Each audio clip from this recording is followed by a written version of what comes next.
Badminton is a sport played indoors where players use a racket to hit a shuttlecock over a net. The badminton origin and history. Badminton began more than 2,000 years ago in ancient Europe and Asia. One of its earliest forms was a game called battledore and shuttlecock, where players used small paddles to keep a shuttlecock in the air without letting it fall. In the 1600s, this game became popular among wealthy people in England and Europe as a fun indoor activity. The modern game of badminton started in the mid-1800s in British India. British soldiers changed the old game by adding a net, and it became popular in a town chain called Pune. So the game was known as Pune. When the soldiers returned to England, they played the game at Badminton House, the home of the Duke of Beaufort. Because of this place, the game was later named badminton. By the late 1800s, badminton had official rules of tournaments, including the All England Championships, making it a recognized sport played around the world. Here is our objectives. Components of the sport, basic skills, basic footwork, and rules.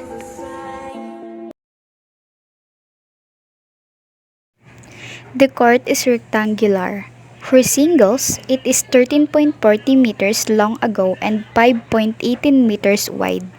For doubles, it is 13.40 meters long and 6.10 meters wide. The same court is used for both, but the lines are different. A net divides the court into two sides. The net is placed in the middle of the court. It is 1.55 meters high at the post. Players must hit the shuttlecock over the net.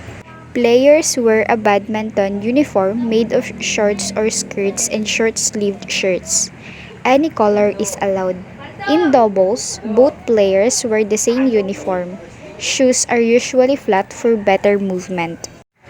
The racket is lightweight and made from strong materials like aluminum or carbon fiber.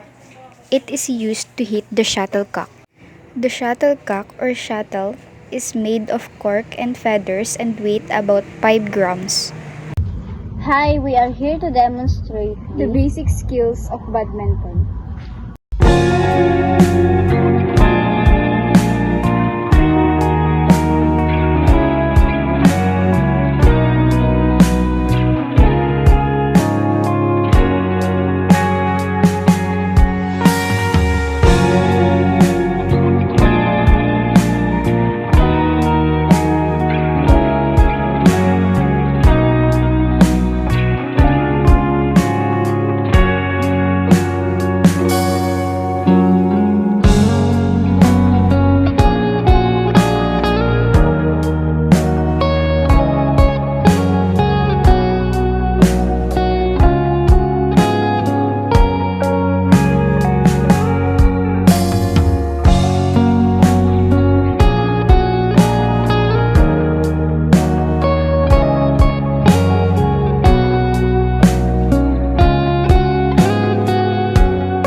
Badminton uses a rally scoring system, which means a point is scored on every rally.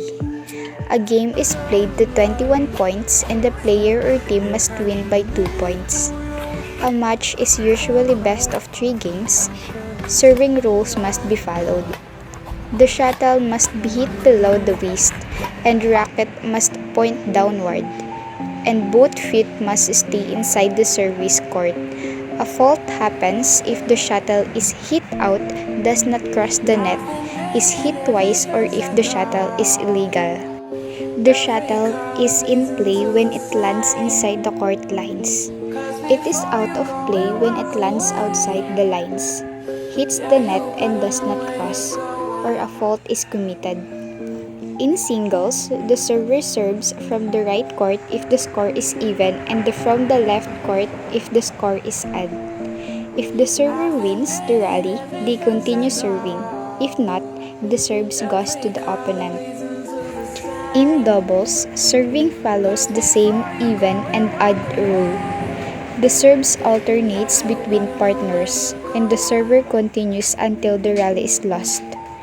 Good footwork helps players move correctly on the court. Players should stay in a ready position with knees bent and body relaxed.